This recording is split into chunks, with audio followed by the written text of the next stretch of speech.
Meeting 12টাত তো 12 বজাত meeting আৰু আমি 6টা 7টা 8টাত আহি গলো ৰাতি টোপনি হৈছিলে নে নাই ৰাতি টোপনি হোৱা নাই হে ভগৱান কালি ৰাতি চিন্তা কৰি আহিছে যে ৰাতিটো কেনেকে পুৱাম আৰু লগে লগে যাব লাগে মিটিংত হয় নে নহয় কাৰণ ইমান দিনৰ পৰা মনত ভাবি আছিলে যে বেলেগ জায়গাত টকা পাই আছে আমাৰ তাত কিয় পোৱা নাই চিন্তাও হৈ আছিলে হয় নে নহয় আজি ভাল লাগিছে হসাই ভাল লাগিছে ঠিক আছে তেতিয়া হলে মই আপোনালোকক কেইটামান কথা কম যাতে ভৱিষ্যতে আৰু ভাল লাগে ঠিক আছে আৰু আপোনালোকে গোটেই কথাখিনি শুনিব আজিৰ সভাত আমাৰ মাজত উপস্থিত সাংসদ কামাখ্যা প্ৰসাদ তাছা ডাঙৰীয়া যোৰহাট সমষ্টিৰ বিধায়ক হিতেন্দ্ৰনাথ গোস্বামী ডাঙৰীয়া সন্মানীয় বিধায়ক প্ৰদীপ হাজৰিকা ডাঙৰীয়া কুমুদ কছাৰী ডাঙৰীয়া প্ৰতাপ কছাৰী ডাঙৰীয়া শান্তনু পূজাৰী ডাঙৰীয়া ৰাণা গোস্বামী ডাঙৰীয়া প্ৰশান্ত জ্যোতি গোস্বামী ডাঙৰীয়া সুৰজিত শইকীয়া লখিমী খাৰঘৰীয়া ডাঙৰীয়ানী লাকি বৰুৱা গগৈ ডাঙৰীয়ানী ৰশ্মি ভট্টাচাৰ্য ডাঙৰীয়ানী বিশ্বপ্ৰভা শইকীয়া ডাঙৰীয়ানী সৌৰভ প্ৰাণ বৰাকে আদি কৰি মঞ্চত উপবিষ্ট বিশিষ্ট ব্যক্তিসকল আৰু আমাৰ সন্মানীয় আইমাতৃসকল আৰু সুধীবৃন্দ মই কব খুজিছিলো যে আইমাতৃ আৰু দেউতাসকল বুলি পিছত দেখিলো ইয়াত কোনো পুৰুষ নাই অকল সাংবাদিক এগৰাকীহে আছে আমাৰ গোটেই অসমতে মই এবাৰ যিমান মিটিং উদ্যমিতা অভিযানৰ মিটিংত গলো সকলোতে মহিলা আৰু পুৰুষৰ সংখ্যাটো নাই কিন্তু ইমান মহিলা একেলগে আজি আমাৰ তিয়কত মোক অফিচৰ পৰা কৈছে যে ইয়াতে 37,000 মহিলা আছে আপোনালোকে চিন্তা কৰক যে আজি আমাৰ মিটিংখনত কিমান মহিলা আছে 37,000 তাৰমানে আজি গাঁৱত কোনো মহিলা নাইয়ে সব মিটিংতে আহি গৈছে মই ঠিকে কৈছো নে নাই আৰু ইমান ডাঙৰ মহিলা মিটিং আগতে আপোনালোকে দেখিছিলে নেকি কেতিয়াবা এইখনে হৈছে আমাৰ তিয়কত অনুষ্ঠিত মহিলাৰ আটাইতকৈ ডাঙৰ মিটিং কিমান মহিলা আছে 36,319 গৰাকী আজি এটা আমাৰ ৰেকৰ্ডো হৈছে মহিলা উদ্যমিতা অভিযানৰ আজি 100 নম্বৰ সভা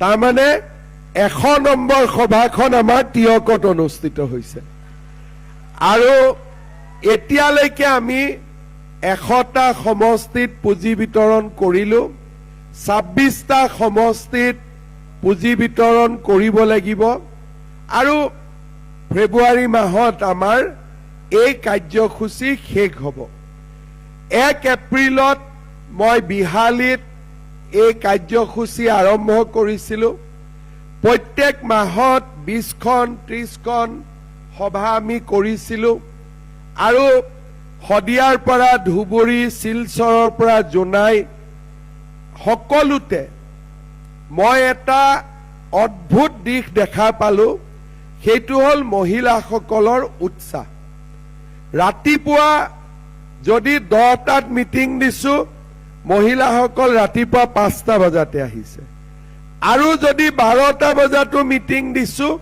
7টা বজাত মহিলাসকল আহি উপস্থিত মই কোনোবা মিটিংত সুধো যে বাইদেউ 5টাতে আহিলে ঘৰত চাহ কোনে বনাইছে বোলে আজি এইবোৰ খবৰ ৰাখা নাই আৰু আজি খালি মিটিংত আহিব লাগে দুপৰীয়াৰ ভাতো নাথাকে ঘৰততো আপোনালোক ইয়াত আছে এতিয়া ভাত বা কোনে বনাব কাৰো চিন্তা নাই মনত উৎসাহ উদ্দীপনা যে আজি আমি চৰকাৰৰ পৰা 10,000 টকাকৈ পাম চৰকাৰে আমাক লাখপতি বাইদেউ হবৰ কাৰণে আগবঢ়াই লৈ যাব। মই প্ৰথম MLA হৈছিলোঁ 2001 চনত। আজি মোৰ 25 বছৰ হ'ল। চৰকাৰ আহিছে, চৰকাৰ গৈছে, কিন্তু মহিলাৰ কাৰণে ইমান ডাঙৰ আঁচনি আৰু মহিলাসকলৰ ইমান উৎসাহ মই আগত কেতিয়াও দেখা নাই। আমাৰ এই মিটিংবিলাকত এনেকুৱাও মহিলা আহিছে যি মহিলাই হয়তো গাঁৱৰ পৰা আগতে বাহিৰত অহাই নাছিল। বহুত মহিলা আহিছে যোনে কেতিয়াও আগত মিটিং সভাহত নগৈছিলে। কাৰণ কি যে মহিলাসকলৰ মাজত এটা পৰিৱেশ সৃষ্টি হৈছে যে চৰকাৰে আমাক কিবা এটা সন্মান দিব খুজিছে। 10,000 টকাটো ডাঙৰ কথা নহয়। সকলোৰে ঘৰত 10,000 টকা বেলেগ কৰি পোৱাৰো ব্যৱস্থা আছে, বা কিবা উপাৰ্জন কৰিও 10,000 টকা আমি পাব পাৰোঁ। কিন্তু চৰকাৰে অসমৰ মহিলা সমাজক সন্মান দিছে। আজি আপোনালোকে চাওক, ইয়াতে 36,000 মহিলাই 36 কোটি টকা যোগ কৰিলে পাব। কিন্তু যদি সোধো যে পুৰুষ কেইজনে পাব, এজনেও নাপায়। 100% মহিলা। আগতে কি আছিলে? মহিলাৰ কাৰণে 30%, মহিলাৰ কাৰণে 33%। কিন্তু আমাৰ চৰকাৰে 3খন এনেকুৱা আঁচনি আনিলে য'ত মহিলা 100%। আজি আমাৰ চৰকাৰৰ আৰম্ভণিতে আমি অৰুণোদয় আঁচনি আনিলো। প্ৰত্যেক মাহৰ 10 তাৰিখে মহিলাৰ বেংক একাউণ্টত পইচা যাব। লাখপতি বাইদেউৰ আঁচনি মহিলাই পাব। নিযুত মইনা আঁচনি ছোৱালীয়ে পাব। আগতে কোনো চৰকাৰে কিবা কিবি আঁচনি লৈছিল, মই আঁচনি নাই লোৱা বুলি নকওঁ, কিন্তু মহিলাক সন্মান জনাম, মহিলাক গুৰুত্ব দিম, এই কথা আগত কোনেও চিন্তা কৰা নাছিলে। আজি মহিলাসকল ওলাই অহাটো কিমান প্ৰয়োজনীয় আপোনালোকে অলপ চিন্তা কৰক। আমাৰ সমাজত পুৰুষ কিমান থাকে? 50%। মহিলা কিমান থাকে? 50%।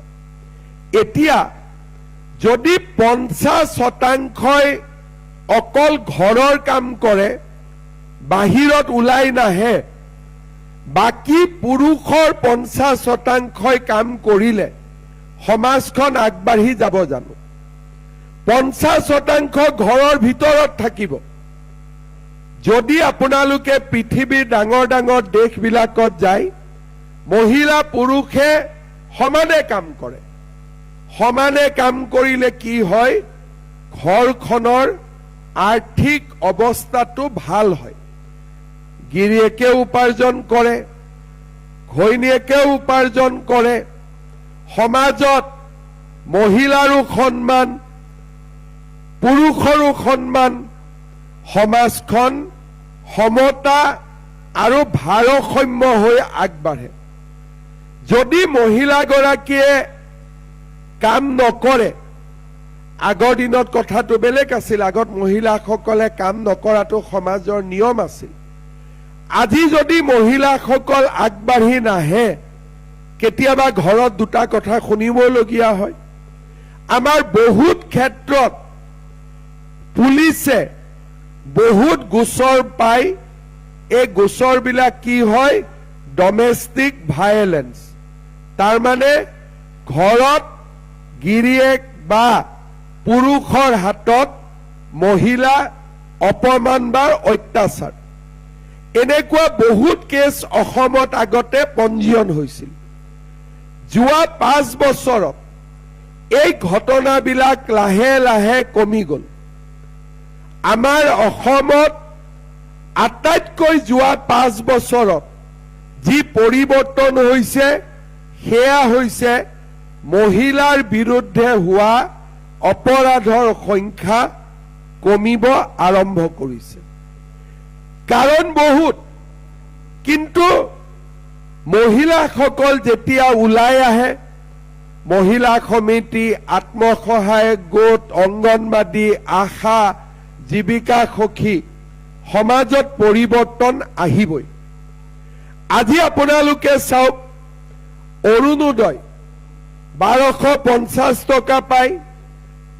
মধ্যবিত্ত মানুহৰ কাৰণে এইটো ইমান ডাঙৰ টকা নহয়, কিন্তু দুখীয়া পৰিয়ালৰ বাবে এইটো এটা বহুত ডাঙৰ টকা।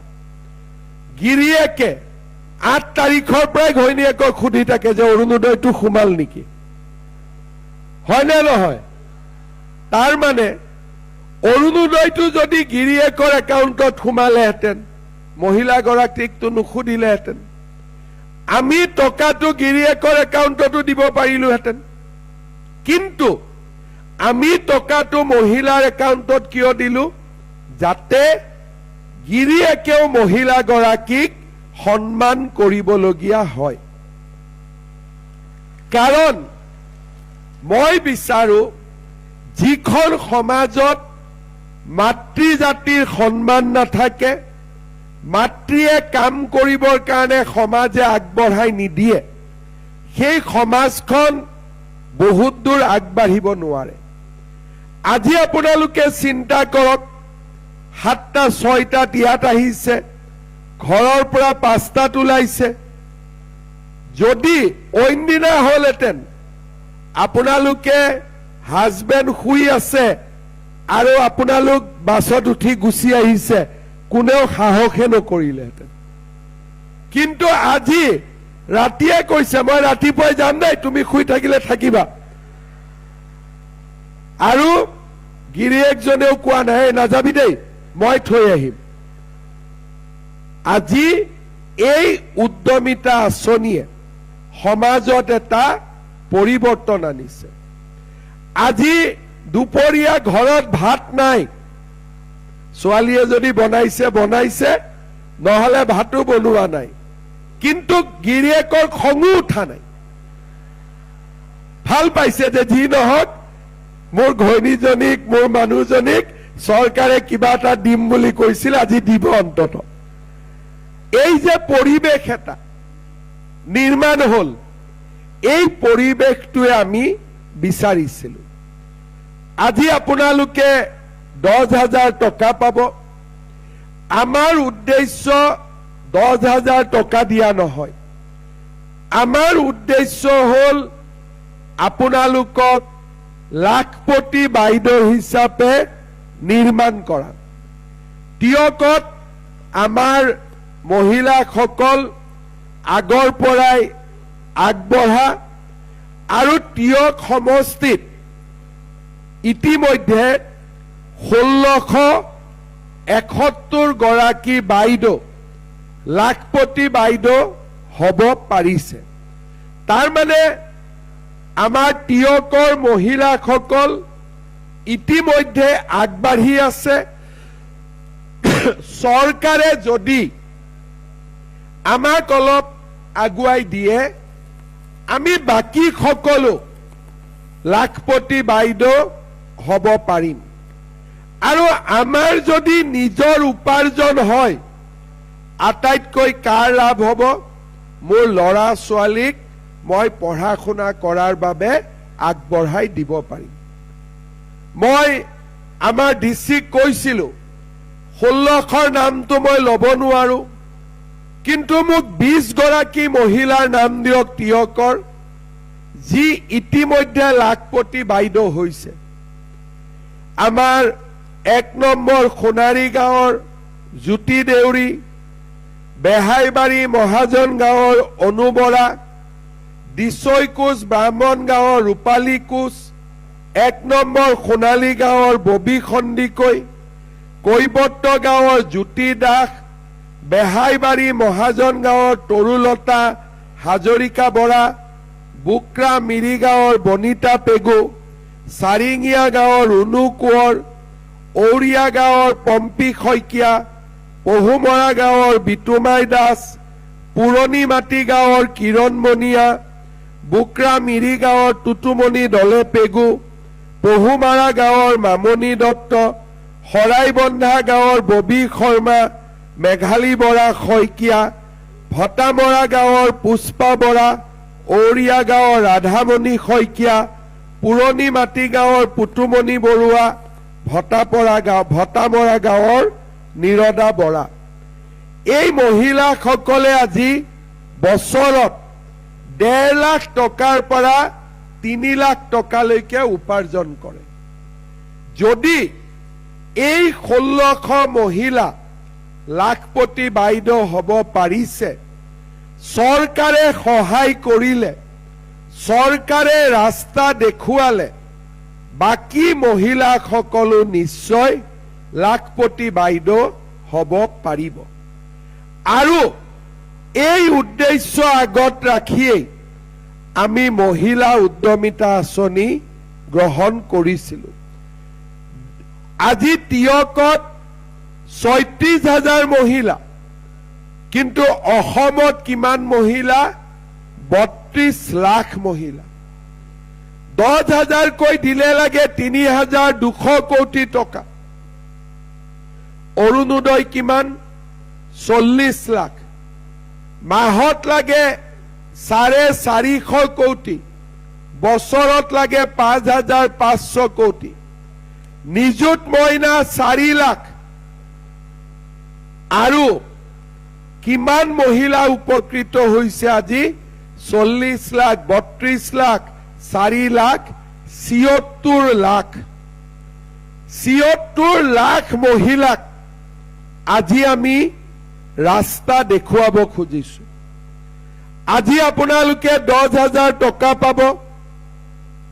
এই 10,000 টকা আমি কেনেকে ব্যৱহাৰ কৰিম? কাৰণ এই 10,000 টকা ভাল কৰি ব্যৱহাৰ কৰিলে আপোনালোক আৰু আগবাঢ়ি যাব পাৰিব। আমি আজি 10,000 টকা ল'ম, চেকখন পোৱাৰ পিছত বেংকত জমা দিম। এই 10,000 টকাটো আমি কেনেকে খৰচ কৰিম? প্ৰথম, আমাৰ একোটা আত্মসহায়ক গোট আছে, সভানেত্ৰী আছে, সম্পাদিকা আছে। এই গ্ৰুপটোত যদি আমি টকাখিনি জমা দিওঁ, গ্ৰুপৰ একাউণ্টত 1 লাখ টকা হ'ব। CLFৰ পৰাও লোন ল'ব পাৰোঁ আৰু গ্ৰুপটোৰ জৰিয়তে আমি ভাল কৰি ব্যৱসায় কৰিব পাৰোঁ। দ্বিতীয়তে, কিছুমান মহিলাই ক'ব যে আমি গোটত দিব খোজা নাই। কোনো কথা নাই, আমি নিজে কি কৰিম? কোনোবাই লিখিছে গাহৰি পালন কৰিম, কোনোবাই লিখিছে দুগ্ধ উৎপাদন কৰিম, কোনোবাই লিখিছে ছাগলী পুহিম, কোনোবাই লিখিছে হাঁহ কুকুৰা গাহৰি, মৌ-মাখি পালন কৰিব পাৰে, চিলাই মেচিন কিনিব পাৰে, শালত সূতা আনিব পাৰে, ফিচাৰীৰ কাৰণে মাছ কিনিব পাৰে। আমি যি কাম কৰোঁ ভাল কৰি 10,000 টকাটো আমি বিনিয়োগ কৰিম। তৃতীয়তে, ধৰি ললো মই নিজেও কাম কৰিব খোজা নাই, মোৰ ভয় লাগে। মোৰ মানুহজনৰ বজাৰত এখন দোকান আছে, তাতে 10,000 টকাটো লগাই দিলো। ঘৰৰ এটা পুখুৰী আছে, তাতে 10,000 টকাটো লগাই দিলো। মানুহজনৰ ব্যৱসায়টো আমি 10,000 টকাটো দিব পাৰো। তাৰমানে আমি আপোনালোকক কেইটা ৰাস্তা দিলো?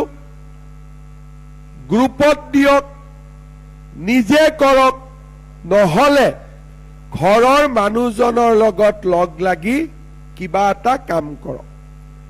6 মাহ, 7 মাহ, 8 মাহ পিছত আমি আপোনালোকৰ ঘৰত আকৌ আহিম। আৰু আমি সুধিম যে বাইদেউ 10,000 টকাটো পাইছিলে বোলে পালো টকাটো ক'ত খৰচ কৰিলে বোলে পুৰণা মোবাইলটো পুৰণা হৈ গ'ল নতুন এটা কিনিলো কোনোবাই ক'ব যে বিহু আহিলে কাপোৰ কিনিলো ধুনীয়া কাপোৰ সকলোৱে পিন্ধি আছে আজি ইয়াৰ লগত কোনোবাই টকাটো ক'ব খৰচ হৈ গ'ল তেওঁলোক পৰীক্ষাত ফেল আন ঘৰত গ'লো বাইদেউ টকাটো ক'ত খৰচ কৰিলে বোলে আমি গ্ৰুপত দিলো এতিয়া আমাৰ গ্ৰুপটো ভাল কৰি চলিছে বাইদেউ টকাটো ক'ত খৰচ কৰিলে বোলে মই ছাগলী কিনিলো মৌমাখি পুহিলো পৰীক্ষাত পাছ বাইদেউ টকাটো ক'ত খৰচ কৰিলে বোলে ঘৰৰ মানুহজনৰ দোকান এখন আছিল তাকে টকাটো খৰচ কৰিলো ঘৰৰ ফিচাৰীটো আছিলে ফিচাৰীটো ভাল কৰিলো তেতিয়া আমি আপোনালোকক ইয়াত আকৌ মাতিম আৰু দ্বিতীয়বাৰ আমি আপোনালোকক 10,000 জাগাত 25,000 টকাকৈ আমি আপোনালোকক দিম কাক কাক 25,000 লাগিব সবকে লাগিব সঁচাই কৈছে নে ঠিক আছে যদি 25,000 লাগে মই কোৱা মতে 10,000 টকাটো আপোনালোকে খৰচ কৰিব তৃতীয় বছৰত আমি আপোনালোকৰ ঘৰত আকৌ যাম বাইদেউ 10,000 পালে বোলে পালো 25,000 পালে বোলে পালো 25,000টো কেনেকে খৰচ কৰিলে 10,000 টকাটো দি যি আৰম্ভ কৰিছিলো 25,000 টকাটো আমি সেই কামতে ব্যৱহাৰ কৰিলো এতিয়া আমাৰ ব্যৱসায়টো আগতকৈ আৰু ভাল হ'ল তেতিয়া আমি আপোনালোকক আকৌ মাতিম আৰু তৃতীয় বছৰত আমি আপোনালোকক নতুনকৈ আৰু 50,000 টকাকৈ আমি আপোনালোকক দিয়াৰ ব্যৱস্থা কৰিম কিমান পালে 10,000 25,000 50,000 85,000 টকা আপোনালোকে চৰকাৰৰ পৰা পাব পাৰিব আৰু 85,000 টকা যদি চৰকাৰে দিয়ে আপোনালোক নিশ্চিতভাৱে লাখপতি বাইদেউ হ'ব পাৰিব 10,000 25,000 50,000 তিনটাই ল'ব পাৰিম বুলি কোনে কোনে ভাবে হাত দাঙকচোন বাপৰে সবেই পাৰিব মোৰ বহুত টকা খৰচ হ'ব যি নহওক টকা খৰচ হয় হ'ব কিন্তু আপোনালোকে যে কৈছে যে আমি 10,000 ল'ম 25,000 ল'ম 50,000 ল'ম এইটো সঁচাকৈয়ে গুৰুত্বপূৰ্ণ কথা আপোনালোকে এই ধৰণে কাম কৰক আমি আপোনালোকৰ লগত আছো আজিলৈকে আমি যিমান জায়গাত টকা দিলো আমি খবৰ কৰিছো কোনেও টকাটো বেয়াকৈ ব্যৱহাৰ কৰা নাই ঘৰৰ মানুহজনেও যদি 1,000 টকা খুজিছে দিয়া নাই লাগিলে কাজিয়াই কৰি দিছে তাৰ মানে মহিলাসকলৰ মনত এটা উৎসাহ আছে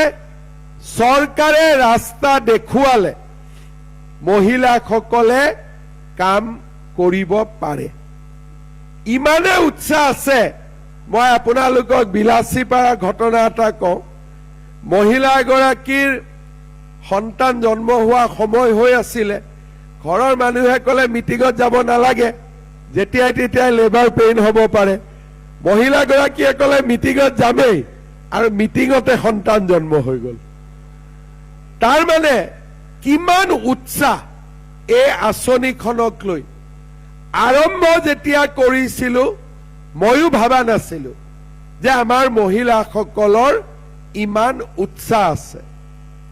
এতিয়া আপোনালোকে কওক, তিয়কত অৰুণোদয় কোনে কোনে পাইছে? হাত দাঙকচোন। হাত দাঙিলে কাটা নাযায়। ঠিক আছে, এতিয়া কওক, কাৰ পৰিয়ালত এটাও অৰুণোদয় পোৱা নাই? হাত দাঙক। পৰিয়ালত নাই, বাইদেউ নাই পোৱা? ইছ ভগৱান, নাই পোৱা সকলে অলপ হাত দাঙক, আমি চাব লাগে। ঠিক আছে, আজি মই তিয়কত আৰু নতুনকৈ 2000 অৰুণোদয় দি থৈ যাম, যাতে আপোনালোকে পাব পাৰে। ইতিমধ্যে তিয়কত অৰুণোদয় কিমানে পাই আছে? আমাৰ তিয়কত ইতিমধ্যে 33,243 গৰাকী মহিলাই অৰুণোদয় পাইছে। 3,277 গৰাকী ছাত্ৰ ছাত্ৰীয়ে নিযুত মইনা পাইছে। এতিয়া অৰুণোদয় যাক নতুনকৈ দিম, পুৰণা 20 তাৰিখৰ আগতে দিবই লাগিব। 20 তাৰিখে কি পাব অৰুণোদয়? অলপ ডাঙৰকৈ কওকচোন, মই শুনা। পিছফালৰ পৰা কওক, 20 তাৰিখে কি পাব? কেনেকে গম পালে আপোনালোকে? মই কৈছো, ক'ত কলো? ক'ত কলো? টিভিত নে ফেচবুকত? আচ্ছা, কোনে কোনে ফেচবুকত শুনিলে হাত দাঙক। বা চব বাইদেউৰে মোবাইল আছে, ফেচবুক চাই আছে। আৰু টিভিত কোৱা কোনে কোনে শুনিলে? চবেই শুনিছে। পাবনে? বিশ্বাস আছে? একদম সঁচা কথা কওকচোন, পাবনে আপোনালোকে? পাক্কা পাব? বাপৰে, এতিয়া নিদিলে দেখোন লেঠাই লাগিব।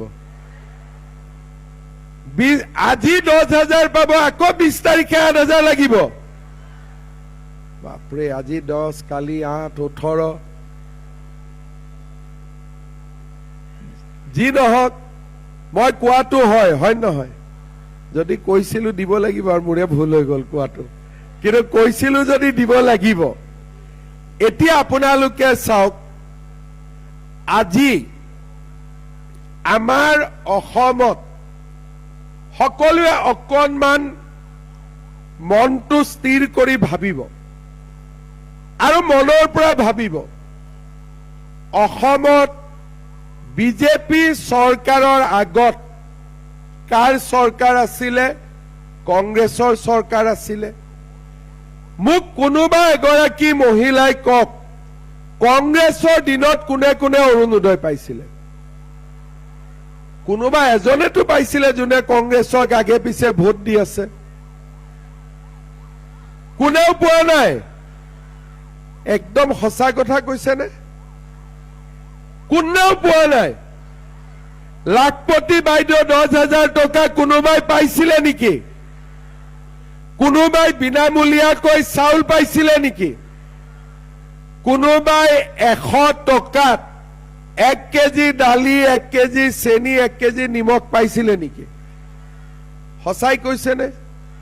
কথাটো মনত থাকিবনে আগলৈকে, নে আকৌ পাহৰি যাব? এইটো কথা মনত থাকিবনে নাই যে কংগ্ৰেছৰ দিনত টকা নিদিয়াকৈ চাকৰি নহৈছিলে, কংগ্ৰেছৰ দিনত অৰুণোদয় নাছিলে, কংগ্ৰেছৰ দিনত লাখপতি বাইদেউ নাছিলে, কংগ্ৰেছৰ দিনত বিনামূলীয়া চাউল নাছিলে, কংগ্ৰেছৰ দিনত 100 টকা দালি, চেনি, নিমখ আমি নাপাইছিলো। এই কথাখিনি আগলৈকেও মনত থাকিব নে নাথাকে? নে পাহৰি যাব আকৌ? নাপাহৰে। এতিয়া মোক কওক, দালিটো কিনিছে নে নাই আপোনালোকে 100 টকাত? কোনে কোনে 100 টকাত দালি, নিমখ আৰু চেনি কিনিছে? হাত দাঙকচোন। বাপৰে, চবে কিনি দিলে। দালিটো ভাল নে বেয়া? কিবা কমপ্লেইন আছে নেকি? নিমখটো ভাল নে বেয়া? আৰু চেনিটো ভাল নে বেয়া? কিবা কমপ্লেইন আছে নেকি? ঠিক আছে, চাউল হৈ গ'ল, দালি হৈ গ'ল, নিমখ হৈ গ'ল, তেল হৈ গ'ল, এতিয়া কি লাগিব আৰু? অলপ ডাঙৰ কৰি কওক। মিঠাতেল 1 লিটাৰ নে আধা লিটাৰ? 1 লিটাৰ পাক্কা। দালি, চেনি, নিমখ, তেল, চাউল, ঘৰৰ কথা আৰু বেছি চিন্তা কৰিব নালাগে। যদি এইখিনি টকা নোলোৱাকৈ চাউল, দালি, নিমখ, তেল এইটো বিনা পইচা দি দিওঁ, কেনেকুৱা হ'ব? কিমান ভাল হ'ব? ভাল হ'ব? আচ্ছা, মই যদি দিম বুলি কওঁ, দিব পাৰিম নে নোৱাৰিম? নোৱাৰিম নেকি? মই যদি দিম বুলি কওঁ, বিশ্বাস আছে নে নাই? পাক্কা আছে? তেতিয়াহ'লে ভোটটো কংগ্ৰেছক দিব নে বিজেপিক দিব? কাক দিব ভোটটো? পাক্কা দিব? ঠিক আছে, ময়ো আপোনালোকক কৈ গলো, এইবাৰ বিজেপিৰ চৰকাৰ আহিলে দালি, নিমখ, তেল, চেনি বিনা পইচাত পাই যাব। হ'ব? এতিয়া 100 টকা দি আছে, তেতিয়া বিনা পইচাতে পাই যাব। শ্ৰদ্ধাৰ ৰাইজ, এই যে অসমত পৰিৱেশ, আগতে ল'ৰা ছোৱালীয়ে নপঢ়ে, মাকে কয় পঢ়, ল'ৰাই কয় পঢ়িলে চাকৰি পাম জানো? আজি অসমত 1,60,000 ল'ৰা ছোৱালীয়ে 1 টকাও ঘোষ নিদিয়াকৈ চৰকাৰী চাকৰি পাইছে। 1 টকাও কোনেও ঘোষ দিবলগীয়া হোৱা নাই।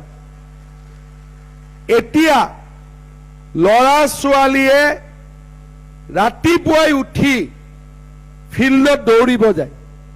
কিয় দৌৰিব যায়? যে পুলিচত চাকৰি ওলাব, পুলিচত চাকৰি পাম।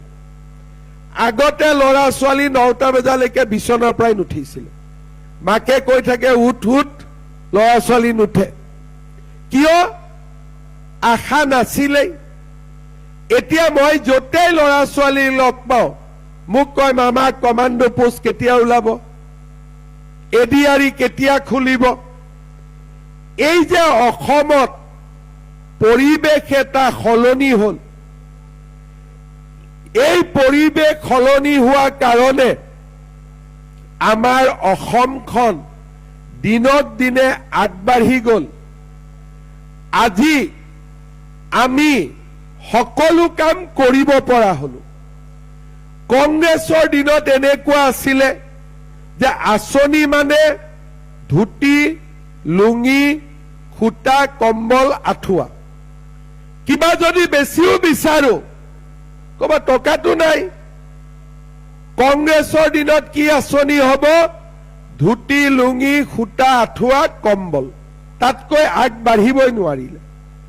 বিজেপিৰ দিনত বিনা পইচাত চাকৰি, অৰুণোদয়, লাখপতি বাইদেউ, কৃষক সন্মান, 5 লাখ টকালৈকে বিনামূলীয়াকৈ চিকিৎসা, বিনামূলীয়া চাউল, 100 টকাত দালি, নিমখ, তেল, ল'ৰা ছোৱালীৰ পঢ়াৰ খৰচ, এডমিশ্যন ফিজ নালাগে। ছোৱালীয়ে পঢ়িব, মাহত টকা পায়। ফেব্ৰুৱাৰীৰ পৰা ল'ৰাইও মাহত পঢ়িবৰ কাৰণে টকা পাব। আমাৰ অসমত এতিয়া বন্দুকৰ শব্দ নাই, বোমা বিস্ফোৰণৰ ভয় নাই। এতিয়া অসমত বোমা বিস্ফোৰণ, গ্ৰেনেড আন্দোলন নাই। অসমত এতিয়া আছে বিকাশ আৰু উন্নতি। আজি কোনো মাকে ল'ৰা ছোৱালী বিহু চাব গ'লে ঘূৰি কেইটাত আহিব চিন্তা কৰিব নালাগে। আজি আমাৰ অসমত বজাৰ কৰিব গ'লে বজাৰত বোম ফুটিব নোৱাৰে।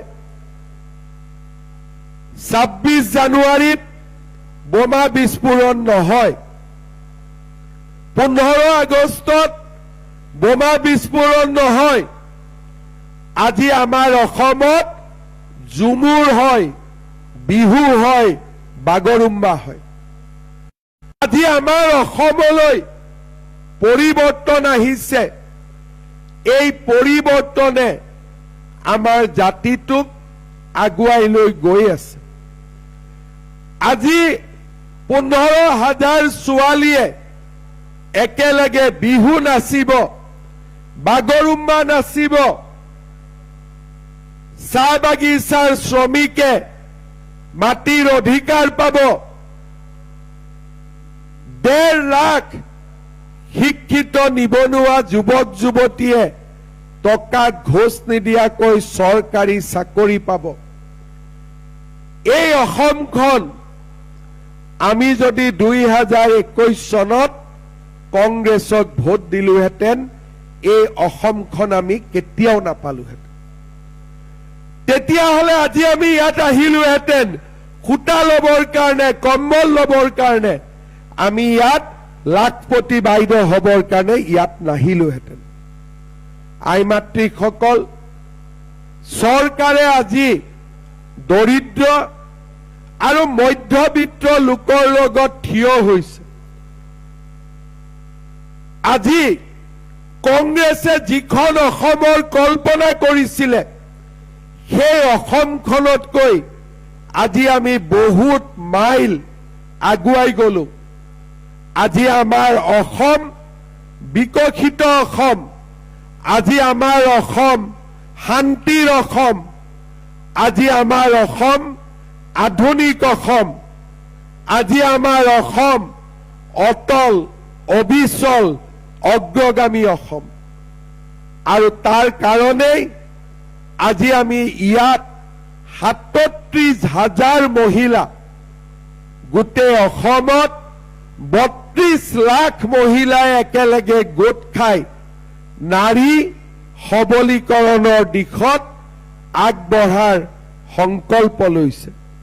মই আপোনালোক আটাইকে আকৌ এবাৰ অভিনন্দন জনাইছো, শুভেচ্ছা জনাইছো। ভাল কৰি এই 10,000 টকা খৰচ কৰক, যাতে আগলৈ গৈ চৰকাৰৰ পৰা 25,000, 50,000 টকা লাভ কৰি আমি আমাৰ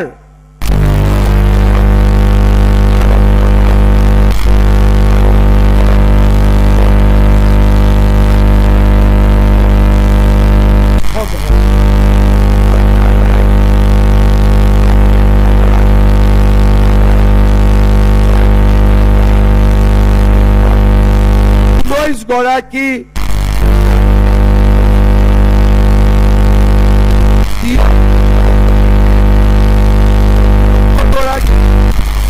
আৰু বাকী গাঁৱত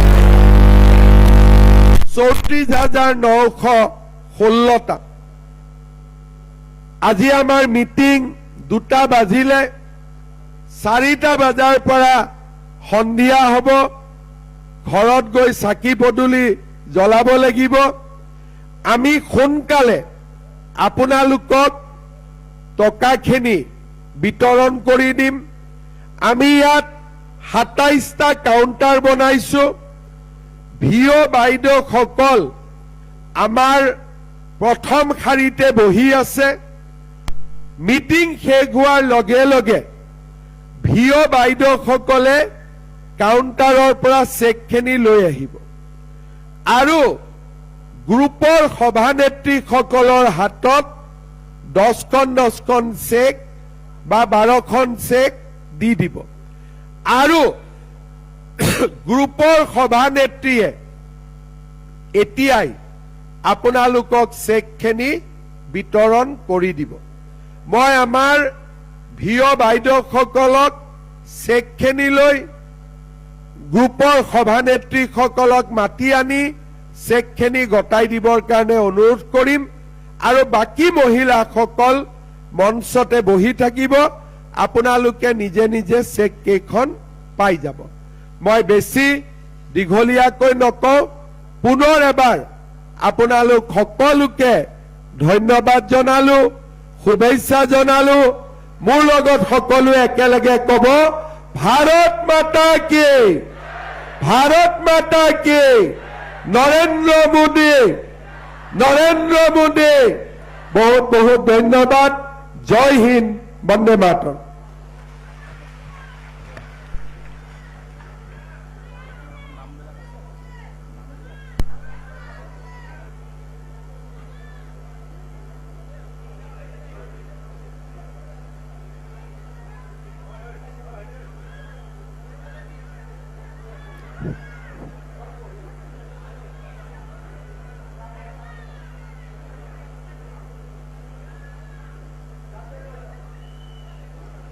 ধন্যবাদ মহাশয়। অসমৰ নাৰীসকলৰ উদ্যমিতা বিকাশৰ ক্ষেত্ৰত আপোনাৰ সুচিন্তিত পদক্ষেপে নিঃসন্দেহে নতুন দিগন্তৰ সূচনা কৰিব। শ্ৰদ্ধেয় সুধীবৃন্দ,